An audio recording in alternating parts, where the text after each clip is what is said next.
네, 안녕하세요 여러분, 현규쌤입니다. 자, 여러분 이번 시간 선생님이랑 같이 공부할 부분은요 바로 12번 프린트 동학 농민운동입니다. 자, 여기서 우리가 공부할 내용은요 오늘 제목에서 알 수 있듯이 바로 무슨 운동? 동학 농민운동이라는 거예요. 말 그대로 동학이라고 하는 종교를 믿는 누가? 농민들이 일으킨 운동이다라는 겁니다.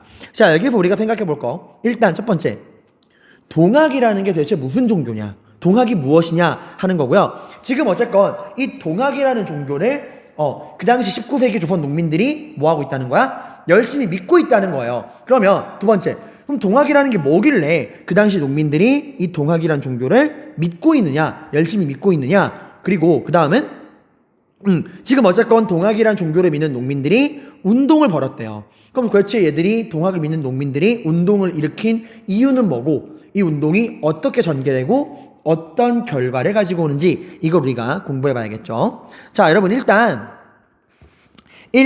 이 동학이라는 종교가 뭐냐면요, 여러분들, 이제 조선이 19세기 이제 개항기 때 나라문을 열잖아요, 그죠? 그리고 이제 서양의 그런 문화가 들어오는 과정에서 서양의 종교도 들어오게 됩니다. 자, 당시 조선에 들어온 서양의 종교 뭐예요? 기독교 천주교죠, 그죠? 이런 서양의 종교를 뭐라 불렀냐? 서학이라 불렀어요. 말 그대로 서양의 학문이다 라는 뜻입니다. 자, 근데 당시 이제 경상도에 살고 있던 몰락한 양반 최재우가 이런 생각을 한 거죠. 우린 동양인인데 왜 우리가 서양 애들의 종교를 믿어야 되지? 우리 동양인들만의 동양의 종교를 만들어보자. 저 서양인의 서학에 맞서는 우리 동양만의 종교를 만들어보자 해서 만들어진 게 서학에 대비되는 개념, 바로 동학이에요.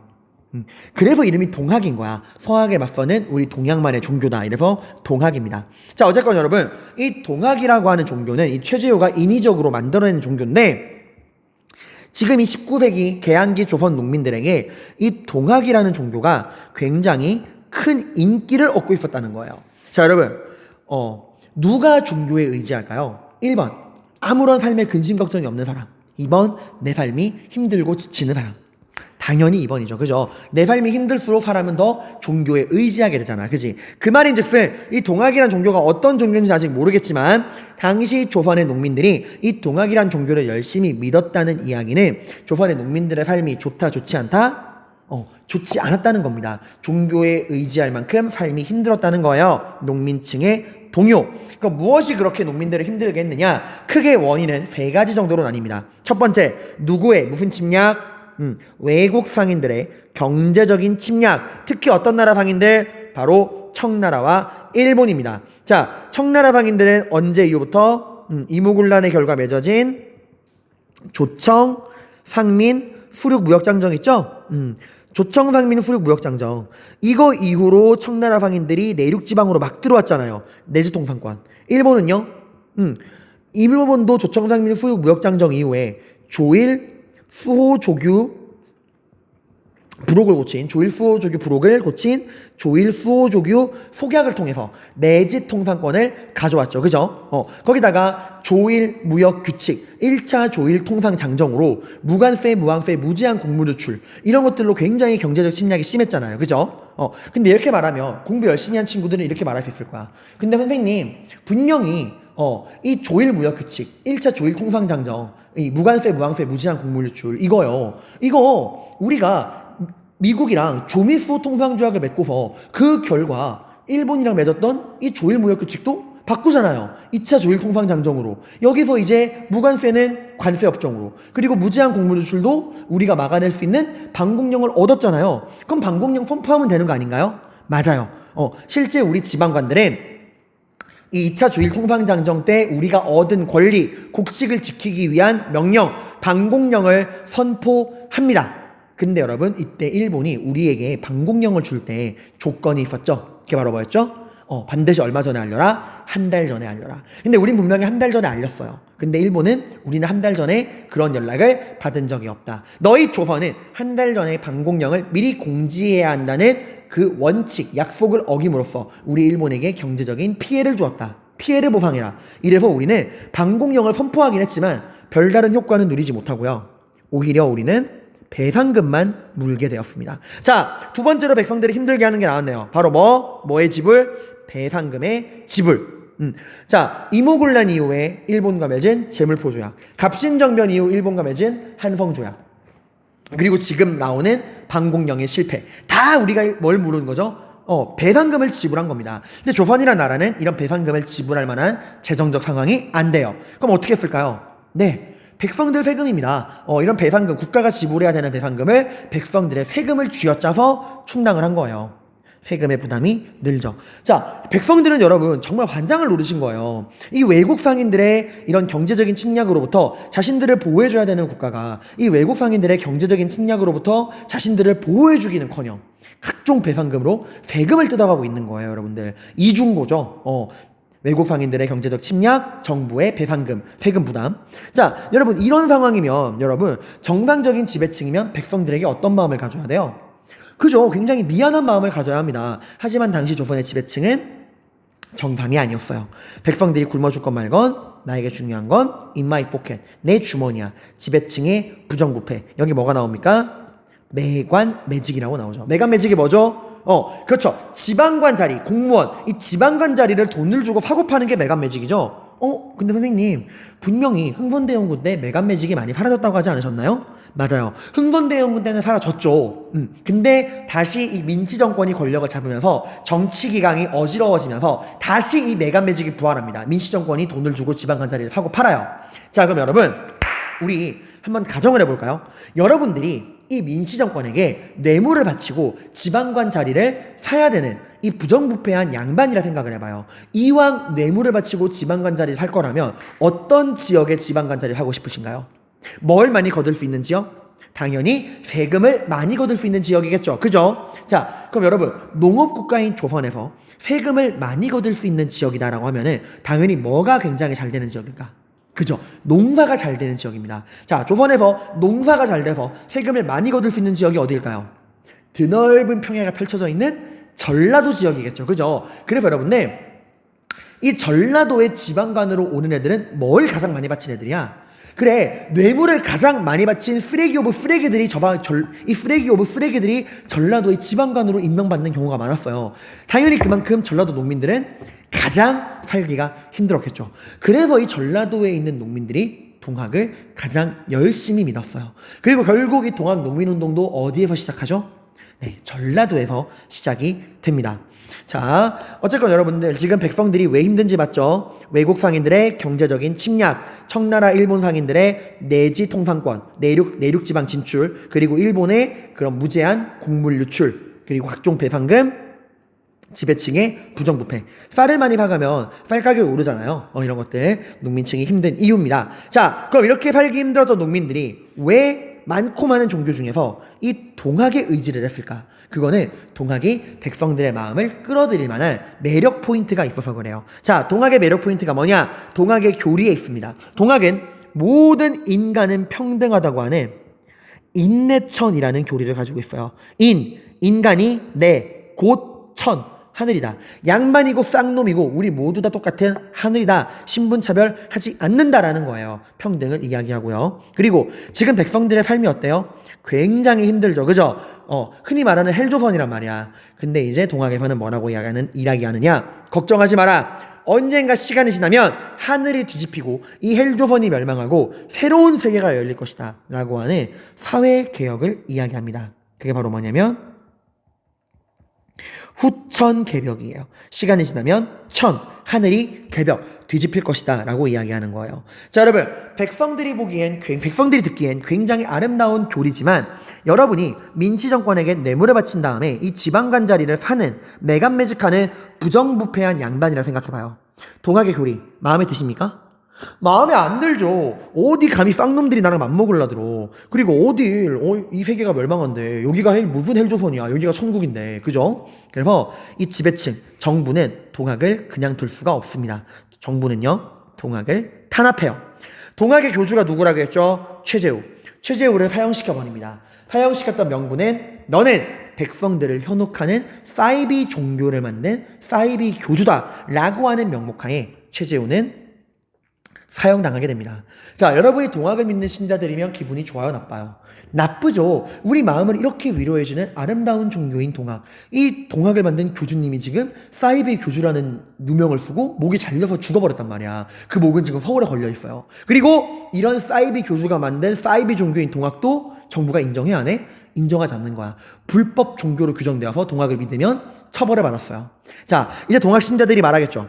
우리 교주님은 사이비 교주 아닙니다. 그리고 우리 교주님이 만든 종교인 동학도 사이비 종교 아닙니다. 그러니까 우리가 이 동학을 믿는 거를 괴롭히지 말아주세요. 동학을 정식 종교로 인정해주세요. 라고 이야기합니다. 이걸 우리가 뭐라 그래요? 바로 교조 신원 운동이라고 이야기합니다.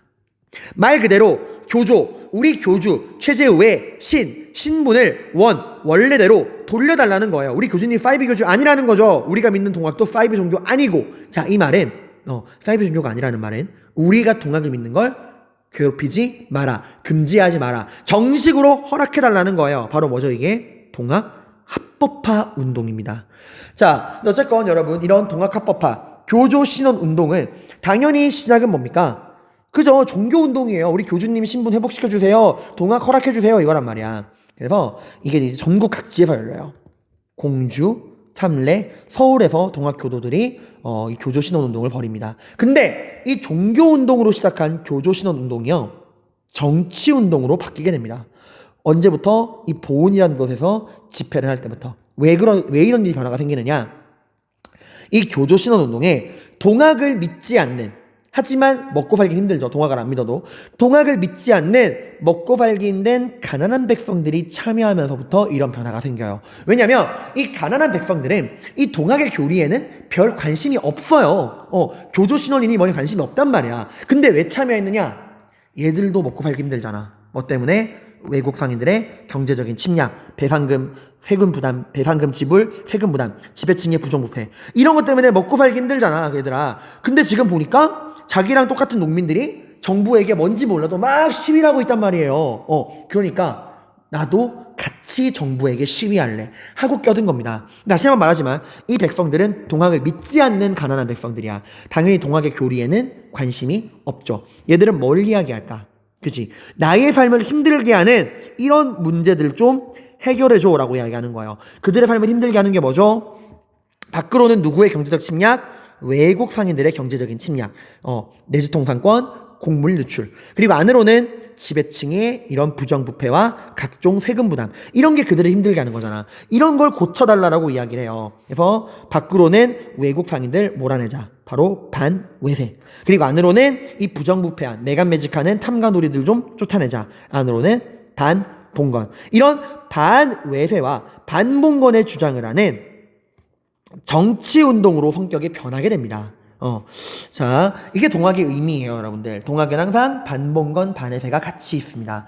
그 전에 배웠던 위정척사운동, 반외세는 맞지만 반봉건은 아니었죠. 갑신정변, 반봉건은 맞지만 반외세는 좀 애매하죠. 일본에게 호의적이었잖아, 그치? 근데 이제 처음으로 안으로는 반봉건, 밖으로는 반외세, 이 두 가지 성격을 함께 가지고 있는 그런 운동이 나온 거예요. 우리 개항기 2대 과제였잖아. 안으로는 반봉건, 밖으로는 반외세. 그걸 만족하는 거예요. 자, 근데 이렇게 말하면 이렇게 묻는 친구들이 있더라고요. 그럼 쌤, 이거는 동학 입장에서는, 동학을 믿는 신자 입장에서 손해 아닌가요? 그들만의 종교운동을 지금 이 관련하는 사람들이 껴들면서 정치운동으로 변질시킨 거 아닌가요? 라고 할 수 있는데 아닙니다. 오히려 동학 입장에서도 이득이에요. 왜? 같이 막 목소리 높여서 반봉건 반외세 시위하다가 쉬는 시간에 뭐 하면 돼요? 전도하면 되잖아. 형제님, 이번에 저희가 새로운 종교를 만들었는데 인내천이라고 들어보셨나요? 이런 식으로 다가오면 굉장히 매력적인 전도가 될 수 있잖아, 얘들아. 그래서 이 교조 신원 운동이 정치운동으로 바뀌면서 일반 백성들이 참여하면서 이 동학이란 종교가 더욱더 전국적으로 확산되게 됩니다. 자, 우리 지금 동학이란 종교가 뭔지, 그리고 그 당시 농민들이 왜 종교에 의지했는가, 왜 그렇게 힘들었는가 봤고요. 그러면 이 왜 많고 많은 종교 중에서도 동학이었느냐, 동학의 매력 포인트, 그리고 이 교조 신원 운동이 종교 운동에서 반봉건 반외세를 외치는 정치 운동으로 바뀌었다라는 것까지 지금 봤습니다. 그죠? 자, 그럼 이제 동학 농민 운동의 전개를 살펴보도록 하겠습니다. 자, 동학농민운동의 전개. 말 그대로 이런 역사적인 흐름, 시간의 순서는요, 당연히 굉장히 중요합니다. 여러분 당연히 아셔야 되고요. 근데 최근에는 어떤 유형도 나오느냐? 어떤 자료를 딱 줍니다. 그리고 이 자료가 이 동학농민운동에서도 어느 부분에 속하는지. 동학농민운동은 크게 세 파트로 나눠지거든요. 고부농민봉기, 1차 봉기, 2차 봉기. 그러니까 이 자료가 고부농민봉기인지 1차인지 2차인지 이걸 이제 구분하는 문제도 잘 나옵니다. 여러분이 각각의 특징을 캐치해 놓으셔야겠죠? 자, 그러면 한번 보도록 하겠습니다. 자, 고부농민봉기. 말 그대로 어느 지역에서 고부에서 일어난 농민들의 봉기입니다. 자, 고부가 어디냐? 여기 오른쪽 아래에 이 동학농민 1차 봉기 지도 있죠? 여기서 고부가 여기에요. 여러분들 여기. 자, 여기는 여러분 이 전라도 자체가 굉장히 농사가 잘 되는 지역인데 이 전라도에서도 굉장히 비옥한 땅이 바로 이 고부입니다. 탑 오브 탑이라는 거예요. 그럼 당연히 이런 달걀 노른자 같은 고부의 지방관이 되기 위해서는 뭘 많이 바쳤을까요? 네, 뇌물을 많이 바쳤겠죠. 그죠? 그럼 이 고부의 지방관은 이 쓰레기 오브 쓰레기들 중에서도 탑급의 쓰레기가 왔다는 거예요. 뇌물을 많이 바친. 이 탑급의 쓰레기 지방관이 누구였냐? 바로 조병갑이라는 사람이에요. 조병갑. 이 역사책에 이름을 남기는 방법은 다양합니다. 이순신 장군님처럼 나라를 구하든가 아니면 정말 쓰레기가 되든가 탐관오리로 역사책에 나오는 몇 안 되는 인물 중에 하나예요. 고부군수 조병갑. 얘가 이제 정말 온갖 부정부패를 다 저지르는데 대표적인 거 말씀드리면은 황무지를 개간하자 그래요. 농민들한테. 그리고 유혹하는 거죠. 이 황무지를 개간하면 이 땅에서는 네, 종이 울리네요. 빠라바라밤. 이 황무지에서는 세금을 걷지 않겠다라고 이야기합니다. 당연히 농민들이 열심히 농사를 짓겠죠. 그런데 농사 끝나고 나면은 뺏어요. 응 아니야 이러고 뺏어. 그리고 이런 것도 있어요. 야, 우리 아버지는 진짜 위대하신 분이야. 우리 아버지의 공덕비를 진짜 누구 돈으로? 니네 돈으로. 뭐 이런 거예요, 여러분들. 그리고 당시 농민들을 정말 분노하게 한 게 뭐냐? 이 조병갑이 이 고부 농민들을 동원해서 이 고부라는 지역에 만석보라고 하는 저수지를 지어요. 항상 무슨 보 이러면 저수지거든요, 여러분들. 이름에서부터 뭔가 사기꾼 냄새가 나죠. 만석보. 여기서 물을 기르면 당신도 만석군이 될 수 있다. 뭐 이런 느낌인가요? 어쨌건 이 만석보를 이제 농민들을 시켜서 지어요. 농민들도 짓긴 짓습니다. 어쨌건 저수지는 많을수록 좋은 거니까. 농사 지을 때 물이 필요하잖아, 얘들아. 그 물을 공급할 수 있는 저수지 만석보를 지은 거예요. 근데 이게 딱 만들어지고 나니까 조병갑이 말하는 거예요. 이제부터 고부에 사는 농민들은 오직 만석보에서만 물을 길렀어야 한다. 다른 저수지에서는 물을 쓸 수 없다.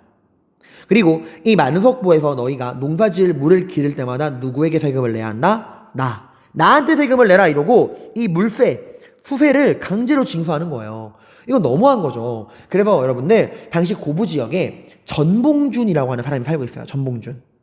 이 사람은 별명이 녹두야. 왜냐? 키가 너무 작아요. 키가 140이 조금 넘는 걸로 알고 있어요.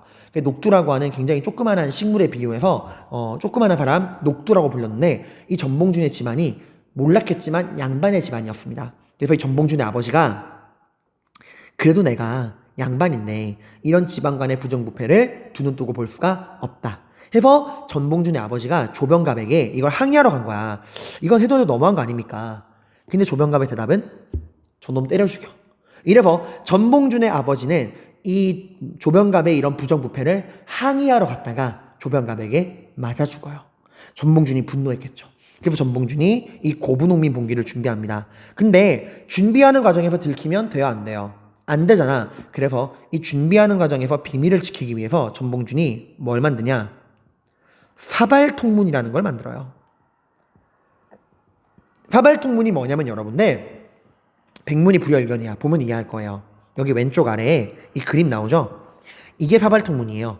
말 그대로 사발 가운데다가 이 둥그런 사발을 엎은 다음에 원을 둥그렇게 그리고 이 원을 중심으로 이 주모자들의 이름을 쓰는 거야.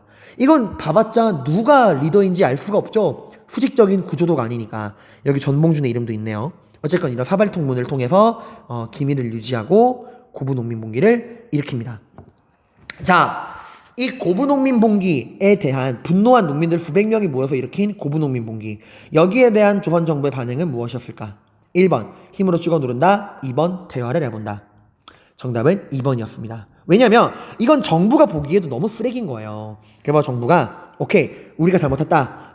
화 풀어라. 너희들 화 풀어라 이라고 이야기합니다. 그러면서 조병갑을 파면시키고요. 농민들을 달래기 위해서 안핵사를 보냅니다. 이 안핵사라는 게 뭐냐면 여러분들 어떤 지방에서 농민 반란이 일어나면요. 그걸 수습하기 위한 그걸 달래주기 위한 그러니까 화가 난 농민들을 우쭈쭈 해주기 위한 임시관직이에요. 여러분들 치면은 위클래스 상담 선생님 생각하시면 돼요.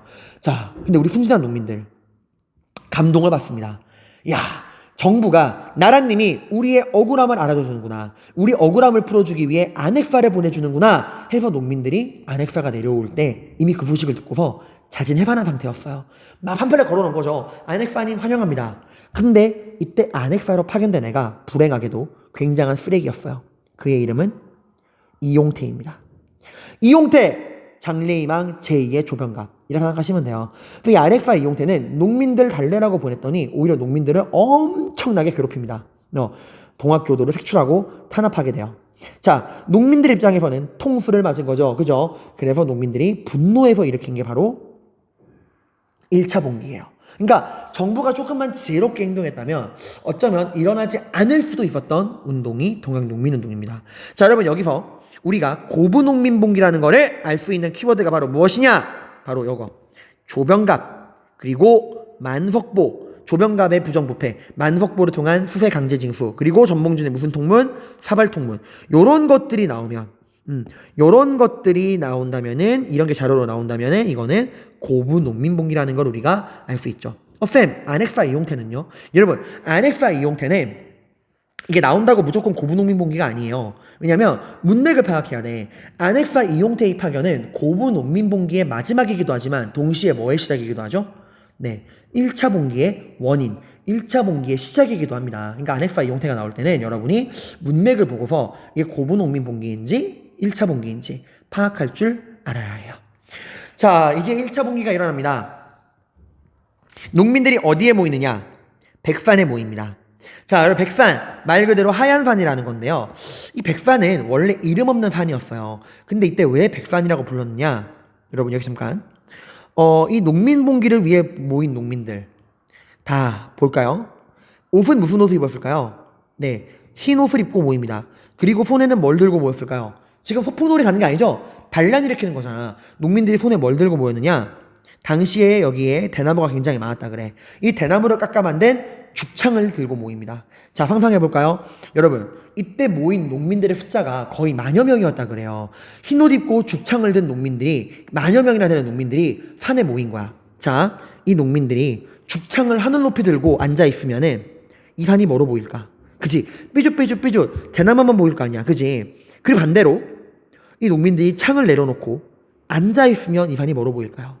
그죠? 흰옷밖에 안 보이겠죠? 그래서 이런 말이 나왔습니다. 보라, 농민들이 모였으니 앉으면 죽산이요, 대나무산이고 서면 백산이다. 이런 말이 나옵니다. 그러니까 이런 문구가 나온다면 이거 1차 봉기, 백산 봉기를 나타내는 거구나 라고 알 수 있어야 돼요. 그리고 이때 농민들이 또 경문을 발표합니다. 이때 농민들이 발표한 경문이 뭐냐면 여기 뭐라고 나와요?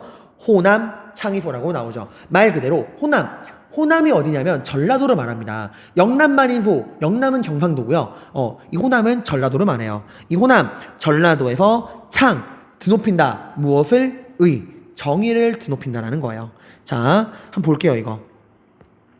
백산에서 농민들이 발표한 경문, 호남 창의소.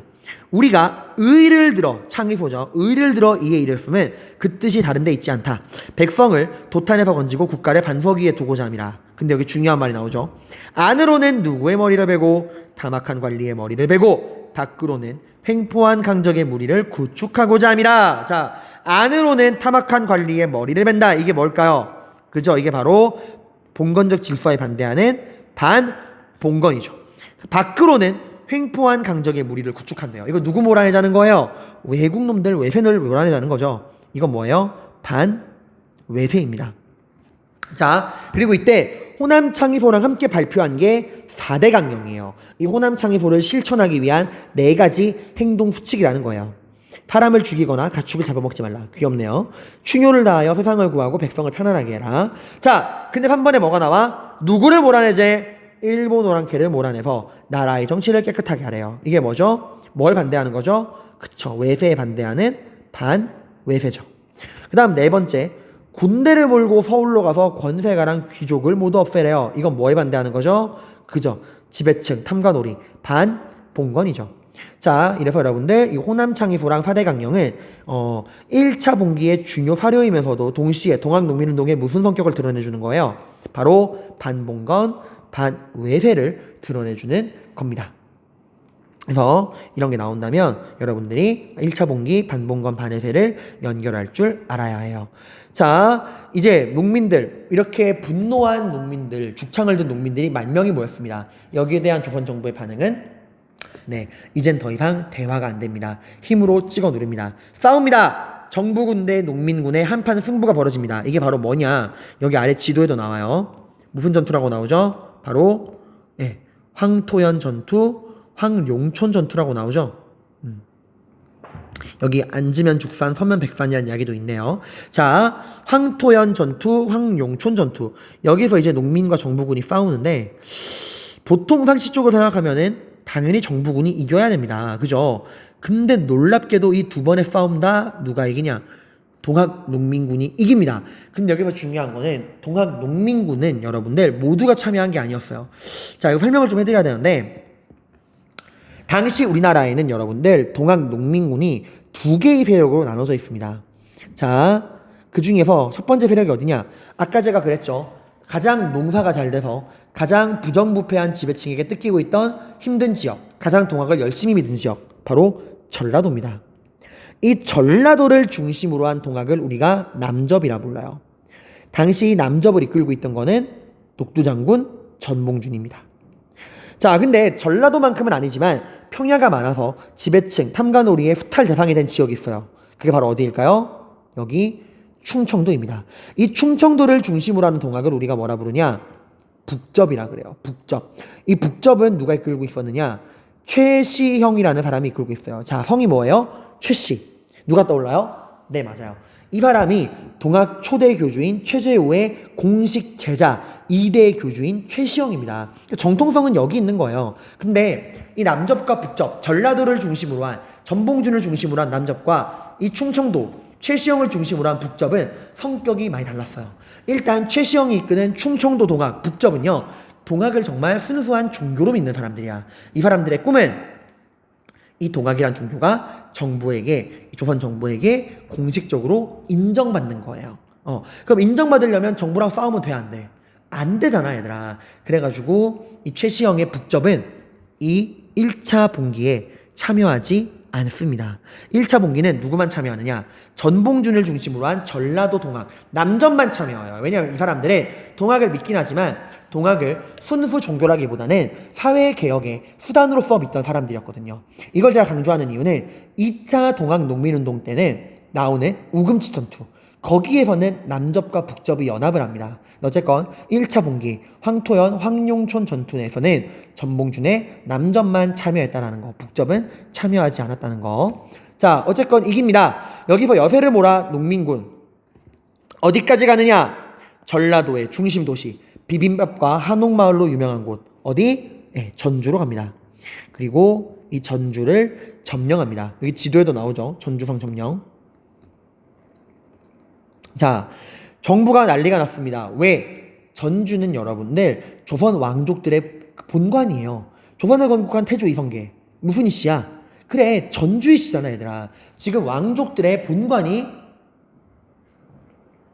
농민들에게 점령당한 겁니다. 자, 여러분, 민비의 사고구조 알고 있죠, 여러분들?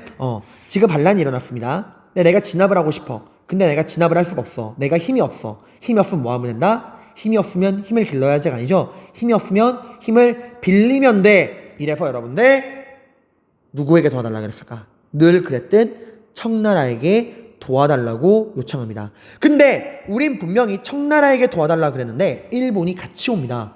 1+1 행사가 벌어진 거예요. 왜 이런 일이 벌어졌을까요? 우린 기억하고 있죠. 갑신정변 결과 청나라랑 일본이 무슨 조약을 맺었죠? 네, 텐진 조약. 내용은 뭐였나요?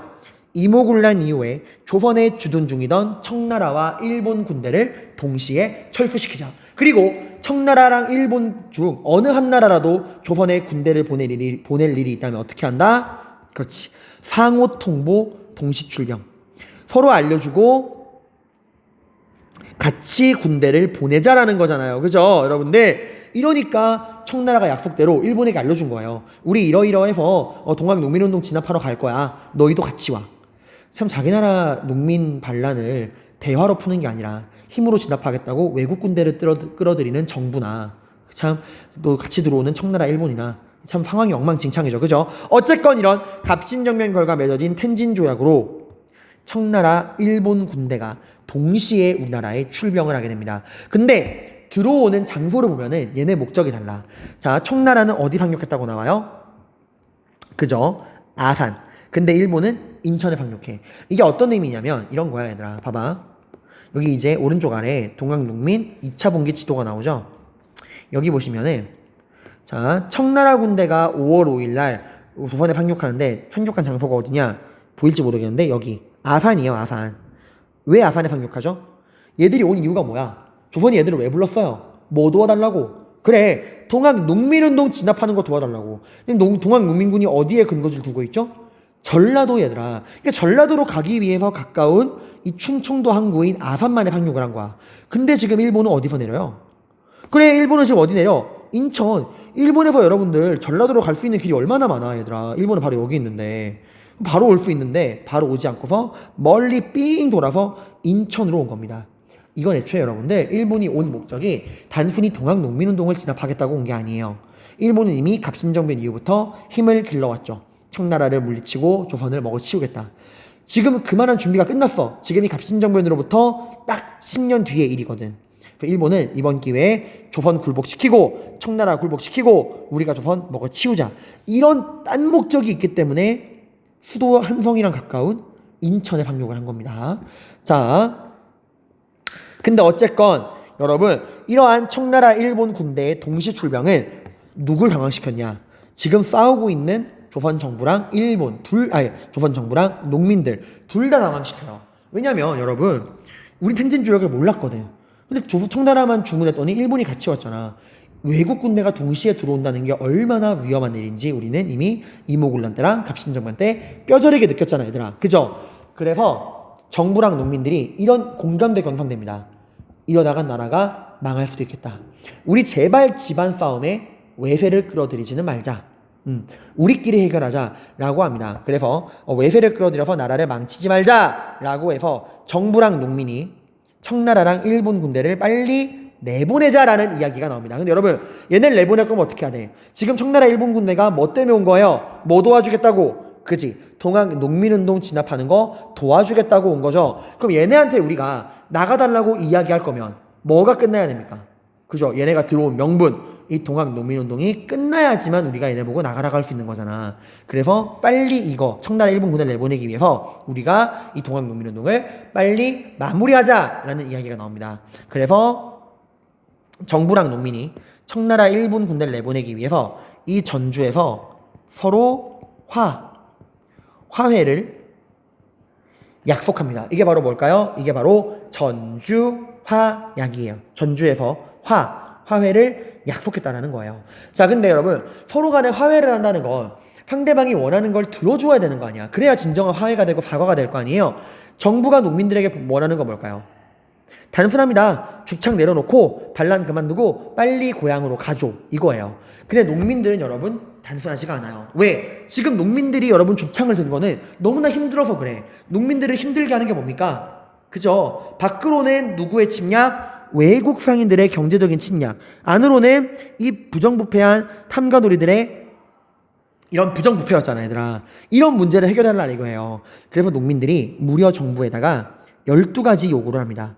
말 그대로 이게 바로 패정개혁 12개조예요. 말 그대로 잘못된 정치를 개혁하는 12가지 방안이라는 겁니다. 이걸 들어줘야지만 우리는 해산할 것이다. 자, 우리가 이 패정개혁안 12개조, 이게 되게 중요해요. 1차의 상징인데 1차 분기에 이걸 통해서 우리는 알 수 있습니다. 농민들이 바라고 꿈꾼 나라, 그들의 꿈이 무엇이었는지를요. 자, 농민들은 무엇을 바라고 꿈꾸었을까? 이건 여러분들 뒷장에 이 패전개혁안 12개조에 나옵니다. 한번 살펴볼까요? 농민들이 무엇을 꿈꾸었는지. 아이고, 죄송해요. 제가 지금 오늘 하루 종일 수업하고 지금 이 일과 시간 이후에 촬영을 하는 거라 목이 굉장히 많이 아프네요. 자, 봅시다. 패전개혁안 1번부터 3번까지 한번 봐봐, 얘들아. 다 누구를 징벌하자는 이야기예요. 그죠? 탐관오리, 횡포한 부호, 불량한 유림과 양반. 즉 이거는 뭐가 없는 사회를 꿈꾸는 거야. 그죠? 제발 이 부정부패한 이 못된 지배층들 좀 엄벌에 처해주고 이런 지배층의 부정부패랑 수탈이 없는 세계 좀 만들어줘 라는 걸 원하는 거죠. 관리들의 부정부패가 없는 깨끗한 사회를 만들고 싶다는 겁니다.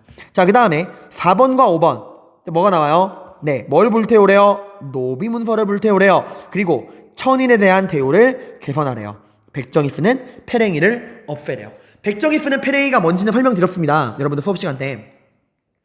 백정, 천민 백정임을 상징하는 굉장히 조그만한 특이한 모자예요. 근데 이걸 쓰고 나가면 다 알아보죠. 제 신분이 뭐구나. 백정이구나. 그래서 양반들이 엄청 많이 괴롭혔다 그랬죠. 그러니까 지금 이러한 노비문서, 천인에 대한 노비문서를 불태우고 천민에 대한 대우를 개선하고 백정이 쓰는 패랭이를 없애자는 건 뭘 없애자는 거야? 그죠? 신분제 없애자는 거죠. 왜 사람을 이렇게 신분 가지고 급을 나누고 차별하느냐? 동학의 주요 교리가 뭐야? 인내천, 인간은 모두 하늘이다, 평등하다는 거잖아요. 근데 왜 이렇게 괴롭히냐 이거죠, 여러분들. 신분제를 폐지해서 평등한 인내천을 실현하자라는 거죠. 평등사회를 만들자. 그리고 여기 또 뭐가 나와요? 젊은 과부의 뭘 허용하자? 재가를 허용하자.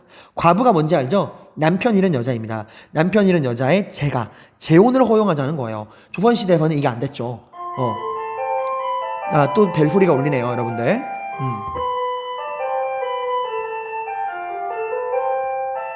자, 여러분, 조선시대에 여러분들 남편을 잃은 여자, 미망인이라 부르죠. 미망인 뜻이 되게 무서운 뜻이야.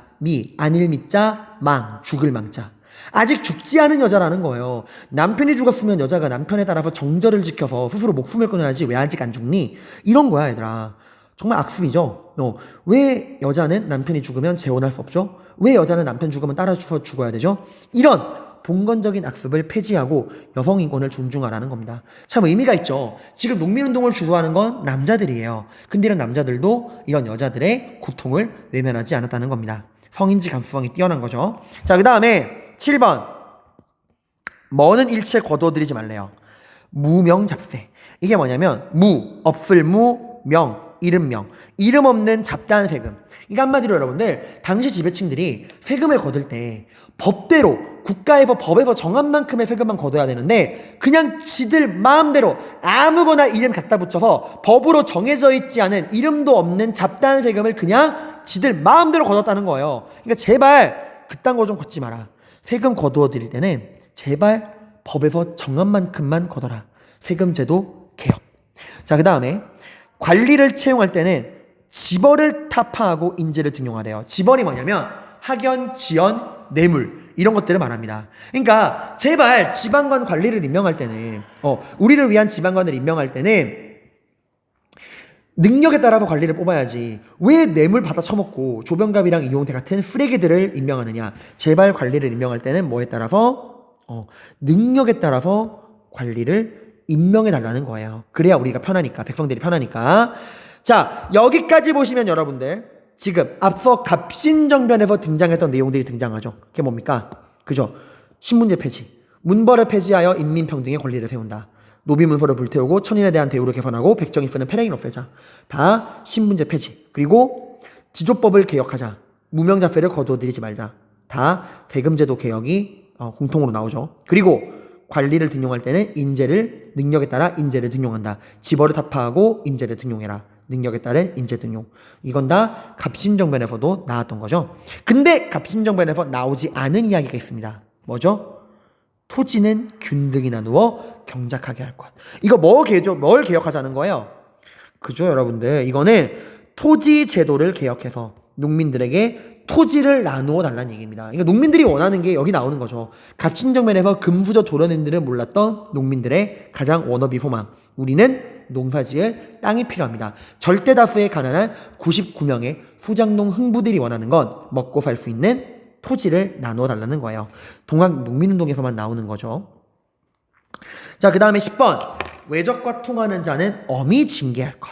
이건 누구를 몰아내자는 거야? 그지, 일본 놈들. 외세를 몰아내자는 거죠, 여러분들. 즉 외세의 경제적인 침략이 없는 세계를 꿈꾼다는 거죠. 자, 이를 통해서 우리가 알 수 있죠. 농민들이 바라고 꿈꾸는 나라가 어떤 나라인지. 관리에 부정부패가 없는 나라, 신분차별이 없는 평등한 나라, 봉건적 악습이 없고 세금제도가 투명하고 능력에 따라 인재가 등용되고 토지를 균등히 분배해서 모두가 골고루 잘 먹고 잘 살 수 있는 나라, 그리고 뭐가 없는 외세의 경제적인 침략이 없는 나라. 이것이 농민들이 바라고 꿈꾸었던 세계입니다. 자, 여러분, 근데 여기서 이 1번부터 9번까지를 보시면 이건 좀 뭐랑 관련된 거예요? 다 반봉건 반외세 중에서도 반봉건이랑 관련돼 있는 거죠. 반봉건. 근데 10번은 뭐예요? 반외세죠. 이걸 통해서도 우리가 동학농민운동에서는 반봉건 반외세가 함께 나온다. 호남 창의소 4대 강령 패전개혁 12개조 다 반봉건 반외세가 함께 나오죠. 1차 봉기를 상징하는 이 패전개혁안 12개조 잘 기억하시길 바랍니다. 농민들의 꿈이 무엇인지. 자, 다시 앞으로 돌아와서 농민들이 이 패전개혁 12개조를 요구합니다. 정부가 어떻게 했을까요? 받아들입니다. 지금 이거 안 받아들이고 화해 안 하면 이 외국 군대에게 나라가 짓밟힐 수도 있단 말이야. 그래서 정부는 들어줍니다. 선생님, 갑자기 조선이 왜 이렇게 착해졌나요? 민비가 변했나요? 아니에요, 여러분들. 민비가 한 게 아니라 이때는 민비는 그 청나라 군대를 끌어들였잖아. 이때 이제 일본이 같이 오고 이런 잘못된 선택의 책임으로써 좀 힘이 약해진 상태고요. 지금 이거는 조선의 정상적 관리들이 주도하고 있는 거예요. 자, 그 농민들은 한 발 더 나갑니다. 농민들은 말합니다. 정부를 믿을 수 있다, 없다? 없다. 왜? 이미 한번 고부농민봉기 때 정부를 믿었다가 통수를 맞아본 적이 있잖아요. 그죠? 이제 농민들은 말합니다. 우리가 원하는 우리의 꿈, 우리가 원하는 우리의 꿈, 이 패전개혁을 정부에게 맡길 수 있다, 없다? 없다. 이거를 누가 직접 하겠다? 우리가 직접 하겠다. 우리가 원하는 꿈, 우리 손으로 직접 실행하게 해다오. 이래서 각 지방의 농민들이 패전개혁안을 자신들의 손으로 실행하기 위한 이 농민들의 개혁 자치기구를 만듭니다. 정부가 허락해요. 그래서 이렇게 만들어진 패전개혁안을 실행하기 위해 농민들이 지방에 만든 개혁 자치기구, 이게 바로 뭐냐? 이게 바로 집강소예요. 전라도를 중심으로 무려 50개의 집강소가 만들어집니다. 그리고 이 집강소를 중심으로 농민들이 바라는 패전개혁안이 실행돼요. 진짜 탐관오리들 처벌하고요. 노비문서 불태우고요. 토지 나눠주고요. 막 이런 이제 농민들이 바라는 개혁이 지방에서 집강소를 중심으로 실행됩니다. 자, 근데 여기에 관해서 조선 정부의 반응은 뭐였느냐? 놀라워요. 태클 거는 게 아닙니다. 이때는 정부도 함께 개혁에 동참합니다. 맞다. 지금 이 나라는 근본적인 변화가 필요하다. 이번에 농민들과 함께 나라를 개혁해보자. 이래서 정부가 중앙 차원에서 만든 게 바로 뭐냐? 교정청이라는 거예요. 우리가 이빨 교정한다 그러죠? 잘못된 거를 고친다. 교정청. 자, 처음입니다. 아래에서는 지방에서 농민들이 집강소를 통해서 패전개혁을 실행하고요. 위에서는 정부가 중앙에서 교정청을 통해서 개혁을 진행하고 있습니다. 우리가 자체적인 개혁이 이루어지고 있는 거예요, 여러분들. 자, 이제 우리는 당당히 말할 수 있죠. 청나라랑 일본에게 너희가 와준 건 고맙지만 모든 문제가 해결되었다. 우리 농민들이랑 화해했고 화해한 걸 넘어서 우리가 문제를 근본적으로 해결하기 위한 개혁까지 하고 있다. 너희가 이제 있을 필요는 있다, 없다? 없다. 나가달라고 이야기하는 거예요. 실제로 이렇게 집강소랑 교정청 만들어지고요. 농민들도 그들의 꿈이 실현된 거고 정부가 약속을 들어주는 거잖아. 그 농민들도 자신의 손에 써요, 이때. 그래야 이제 이게 끝나는 거니까. 자, 근데 여기서 끝나면 해피엔딩이겠지만 애초에 일본은 어디 상륙했다고? 인천. 이거는 여러분, 일본은 동학농민운동의 주 목적이 아닙니다. 우리를 먹기 위해 온 거예요. 그래서 여기서 이제 끝나지 않아요. 자, 이제 2차 봉기 봅시다. 2차 봉기.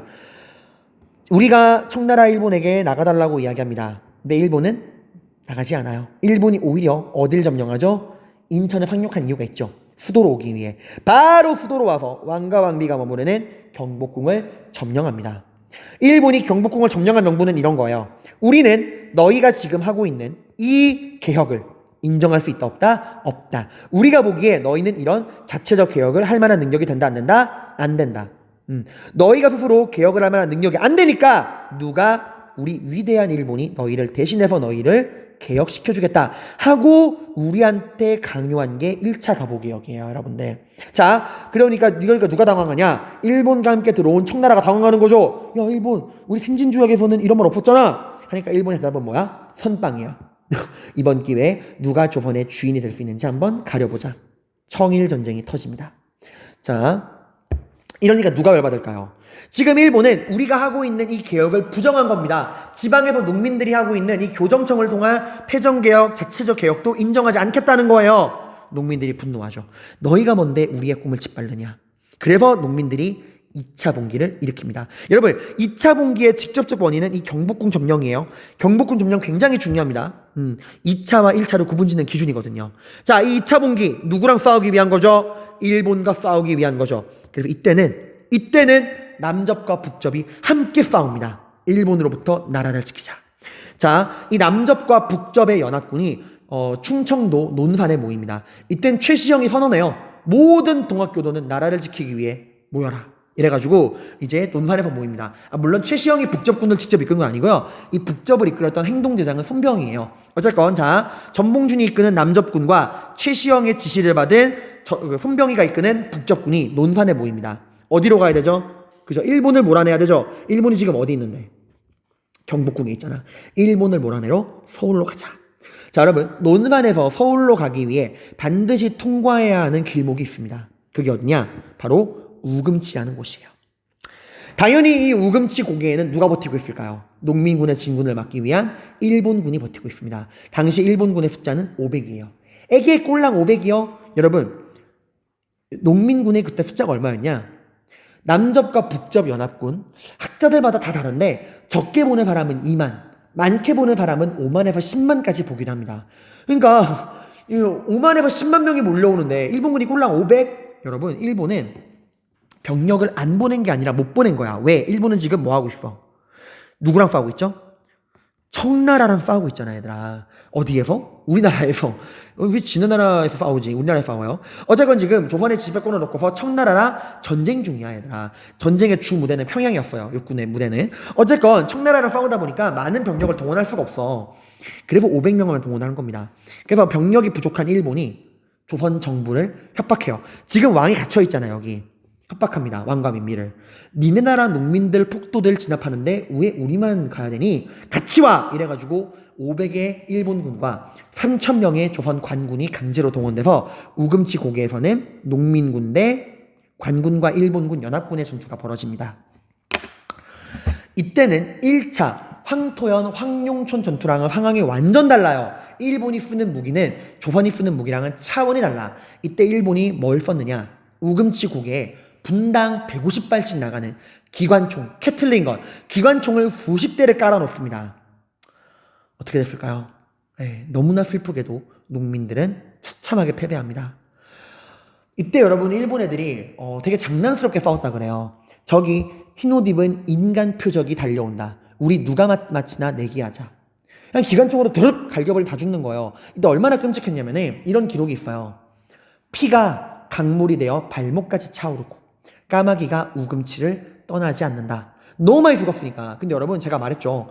이 우금치, 농민군은 한 번 패배하고 물러난 게 아닙니다. 농민들은 바보가 아니에요. 기관총의 맛을 본 다음에 이거 이기기 힘들구나 알았어. 그럼에도 우금치 고개를 오르고 또 오릅니다. 무려 8번에서 10번 정도 돌격했다 그래요.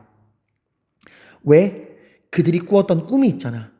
탐관오리에 폭정이 없는, 신분차별 없는, 세금제도가 투명한, 토지를 균등 분배받는, 외세의 침략이 없는, 능력에 따른 인재가 등용되는 그러한 꿈을 이루어서 우리 자식들만큼은 더 좋은 나라에 살게 해주고 싶어서 그들은 끊임없이 돌격을 한 거예요. 어쨌건 패배하고 농민군의 꿈은 다 사라집니다. 자, 그래서 여러분들 이렇게 보시고요. 자, 그럼 두 번째 장, 동학농민운동의 의의와 영향과 한계. 그 전에 여러분들 1, 2차 비교할 줄 알아야 됩니다. 여러분들 1차, 2차 동학농민운동, 황토현 전투, 황룡충 전투, 우금치 전투, 남전만 싸웠냐, 남북적 연합했느냐, 경복궁 점령, 이런 식으로 각각 고부 1차, 2차를 여러분들이 구분할 줄 알아야 됩니다. 자, 그러면은 여기 동학농민운동 무엇을 남겼느냐, 의의와 영향과 한계. 제가 늘 말하지만 현실에서의 패배자가 역사에서의 패자는 아닙니다. 농민들의 외침은 당장 실패한 것처럼 보여도 끝나지 않고 후손들에게 그대로 계승되거든요. 자, 동학농민운동의 의의가 무엇일까요? 동학농민운동은 두 가지 성격을 가지고 있죠. 안으로는 봉건적인 지배질서에 반대하는 반봉건, 밖으로는 외세의 침략을 막자는 반외세. 자, 이러한 농민의 반봉건 반외세의 외침, 농민들이 얘기했던 반봉건의 외침 어디에 반영되냐? 앞으로 공부할 가보개혁에 반영됩니다. 신분제 폐지, 세금제도 개혁, 능력에 따른 인재 등용. 그리고 이 반외세의 외침, 우금치에서 상당히 많은 농민들이 죽었지만 다 죽은 게 아닙니다. 살아남은 농민들이 있습니다. 이 살아남은 농민들 뭐에 가담했을까요? 끝까지 일본이랑 싸우겠다 그래서 의병에 가담하게 돼요. 그래서 반봉건의 정신은 가보개혁으로, 반외세의 외침은 항일 의병으로 여러분들 계승되게 됩니다. 자, 여러분들 그리고요. 그 다음에 제가 말 좀 꼬였네요. 여러분들 계승되게 됩니다. 자, 그리고 한계를 볼게요. 근데 한계는 뭐냐면 동학 무슨 운동이에요? 농민운동이에요, 여러분들. 말 그대로 누구만의 운동이다? 농민들만의 운동이다. 누구는 참여하지 않았다? 양반들은 참여하지 않았다. 농민층 이외에는 참여하지 않았다는 거예요. 양반들은 그 당시에 제가 말씀드렸죠. 자신들의 돈을 들여서 민보군을 조직해서 오히려 동학농민군을 잡으러 다닙니다. 자, 그리고 여러분들 또 다른 한계는 뭐냐면 동학농민운동에서는 구체적인 개혁 내용이 없어요. 그러니까 근대사회 건설을 위한 구체적인 방안이 나와 있지 않아요. 이게 무슨 말이냐면 여러분들 단순히 탐관오리들의 목을 몇 명 벤다 그래가지고 이 나라의 부정부패가 사라지나요? 아니잖아 얘들아. 뭔가 갑신정변이랑 차이점이야 이게. 갑신정변들처럼 뭐 지조법을 개혁한다, 호조를 통해 제정 일원화를 한다, 의정부에서 법령을 의결하게 한다, 이런 식으로 구체적으로 어떻게 문제점을 바꿀 것인지 그런 구체적인 제도 개혁에 대한 이야기가 부족합니다. 굉장히 피상적인 이야기만 해요. 이건 농민들의 한계죠. 무언가 그런 배움이 좀 부족하다 보니까 구체적인 제도 개혁은 좀 부족하다라는 겁니다. 자, 여러분들 여기 아래 사진을 한번 볼게요. 전봉준의 사진입니다. 이 사진은 우금치 전투가 끝나고 일본과 관군에게 체포당해서 서울로 압송되는 전봉준의 사진입니다.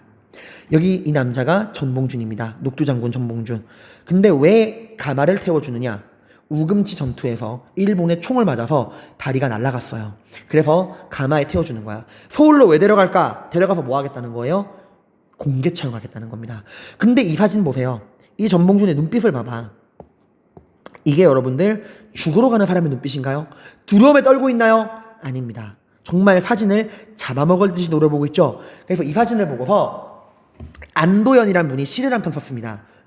안도연이 누구냐? 여러분 그 시 중에 그 시 있죠? 너 연탄재 함부로 발로 차지 마라. 너는 누군가에게 한 번이라도 따뜻한 적 있었느냐 하는 이 연탄재 함부로 발로 차지 마라는 시를 쓴 안도연 시인. 이분이 시인으로 등단하게 된 신춘 문예 당선작이 이 사진을 보고 쓴 서울로 가는 전봉준이라는 시예요. 그 시의 한 구절이 이런 거였죠. 봉준이 이 사람아, 그대 가는 길에 누군가 찍은 한 장 사진 속에서 잊지 말라고 타는 눈빛으로 건네던 그 말, 오늘 나는 알겠네. 전봉준은 무슨 말을 하고 싶었을까요? 아무튼 자, 이 전봉준, 일본이 이제 전봉준을 사형시키기 전에 마지막 신문 기록을 남겨뒀습니다. 이 신문 기록 굉장히 중요한 A급 자료예요. 볼게요. 신문자가 묻네요. 고부에서 무슨 일로 민중을 모았느냐. 그러니까 뭐라 그래요? 고부군수 조병갑의 스타리심에서 내가 난을 일으켰다. 이건 뭘 물어보는 거야?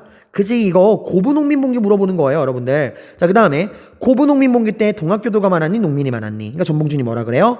동학교도는 적었고 농민이 많았다. 이건 뭘 말하는 거야? 그지, 교조신원운동 이후에 동학을 믿지 않는 일반 백성들이 대거 가담했다 그랬잖아. 그걸 이야기하는 거예요. 동학을 믿지 않는 농민들이 많이 참여했다라고.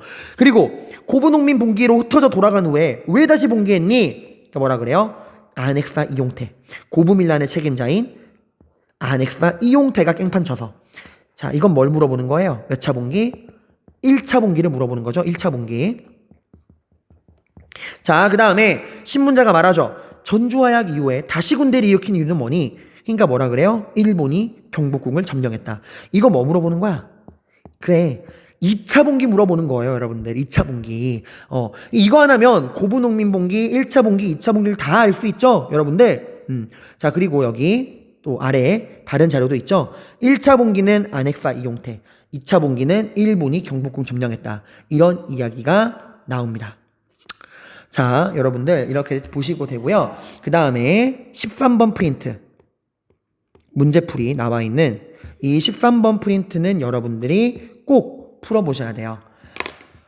여러분 새야 새야 파랑새야 노래 들어본 적 있죠? 새야 새야 파랑새야 녹두밭에 앉지 마라 녹두꽃이 떨어지면 청포장수 울고 간다. 이 노래가 우금치 전투 이후에 백성들이 전봉준을 추모하기 위해 부른 노래입니다. 새야 새야 파랑새야 일본군을 뜻합니다. 녹두밭에 앉지 마라. 녹두 전봉준을 상징하죠. 녹두꽃이 떨어지면 전봉준이 죽으면 동학농민운동이 끝나면 청포장수가 울고 간다. 청포장수 우리 백성들을 말해요. 이 동학농민운동의 실패를 전봉준의 처형을 애도하기 위해 만들어진 노래가 이 파랑새라는 노래입니다. 굉장히 고슬픈 노래죠. 자, 여러분 이렇게 해서 12번 프린트 동학농민운동을 정리해 보았습니다. 다음 시간에는 가보개혁에 대해서 정리해 보도록 할게요. 고생 많으셨습니다.